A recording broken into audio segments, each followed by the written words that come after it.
All right, we will go ahead and start with questions in the room. Please raise your hand so I can see you. Yep, Nick.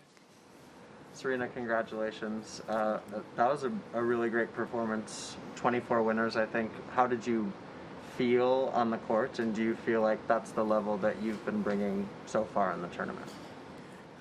That's the level what? That you've been bringing through the first four matches. Yeah, I feel pretty good with that performance, and I feel like I needed to have a good performance, obviously, today, especially after my last match against her, so it was really important to try to play well today.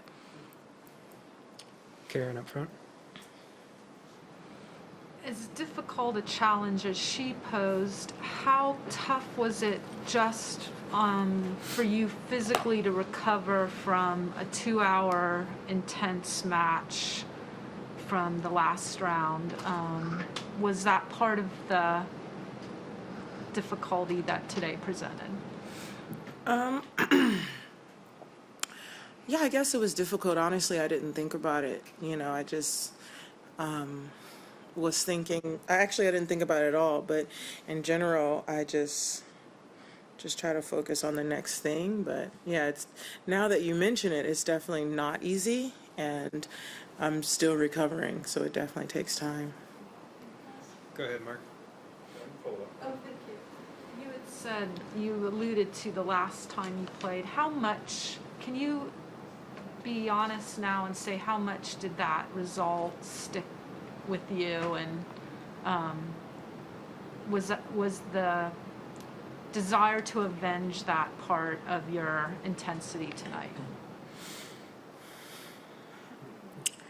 I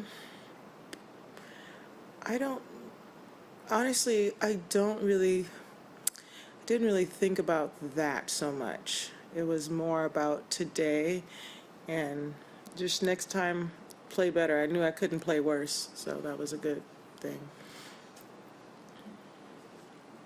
Serena, there's been a lot of talk around your movement and your defence this tournament, and I heard, obviously, on court you were asked about it, and you said it wasn't a great focus of you in the off-season, but have you noticed you moving better out there? Yeah, absolutely. It wasn't a focus only on not on the off-season, only because I didn't have as much time as I would have liked because of that awful Achilles injury that I've been dealing with. It was something that Patrick and I did discuss. I just wasn't able to incorporate it as much as I would have liked to. But once I was able to get on the court, I was able to incorporate it as much as I could, if that makes any sense. But like I was saying in a different interview, movement has always been one of my strengths, and so it's actually more natural for me to move than for me not. So it's just kind of like, oh, that's how I usually or used to move. So it's pretty good, and I'm happy that I'm doing that again and that I put it back into my game. I think I was more focused on other things and not focused on something that is actually a strength of mine. It has always been a strength of mine, and I had to refocus on that. Go ahead, Matt. Hey, Serena. You seem like you were playing with, a great deal of both focus and joy out there tonight, and yet the stadium was largely empty.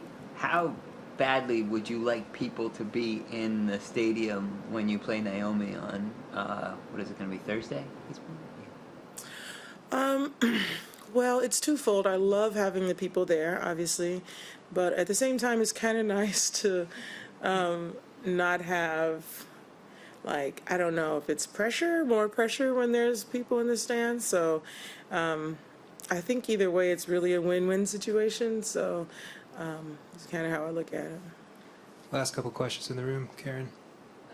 To the point of your movement at 3-3 in the second with Simona serving, you won a 20-shot rally, and then to get the ad out, and then won the 12-shot rally that followed. When was the last time you felt like those kinds of rallies belong to you? It's definitely been a minute. It's been a long minute. I think 1926, the summer of 1926, I think was the last time I felt that But I like, I just like, I'm good at rallying, and I have to embrace the things I'm good at. I'm good at playing power. I'm good at hitting 100 balls. And so that's one thing that's unique about me that I just need to kind of accept and embrace and just be good at it both. And so, yeah, I just needed to do that. It also appeared you took something off your serve. You had a lot of different speeds that you were throwing at her. Was that part of the strategy?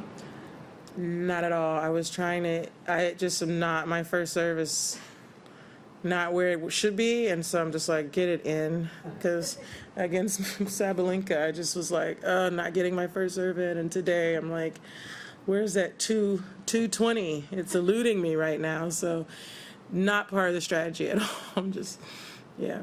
Last two in the room on the left, and Craig.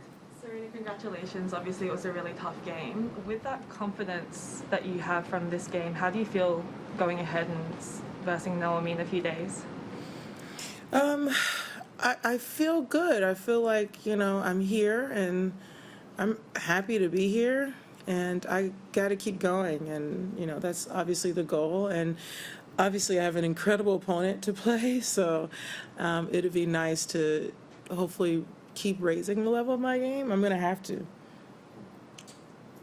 An on-court and an off-court question. Just on the on-court question, what are the mind aspect of going in to play Naomi and the battles that you'll have had in the past? Do they come back into focus when you play her this time?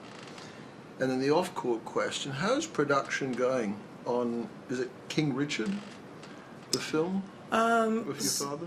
So it's good to, I don't know, I honestly, it's more of a semifinal for me. It's like, first of all, I'm in the semifinal, it's pretty awesome.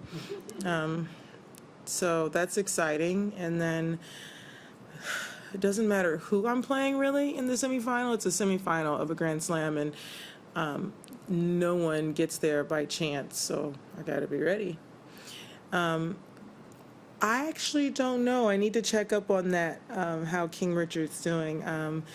I feel like there is a lot of things happening because of COVID-19 and movie theaters and stuff like that. So we might have to change our strategy in terms of our release. But I have to check in on that. I'm currently occupied playing in the Australian Open, so that's a good thing. All right, we will go online now for a few questions. First question from ESPN. Willie, thank you. Hi, Serena.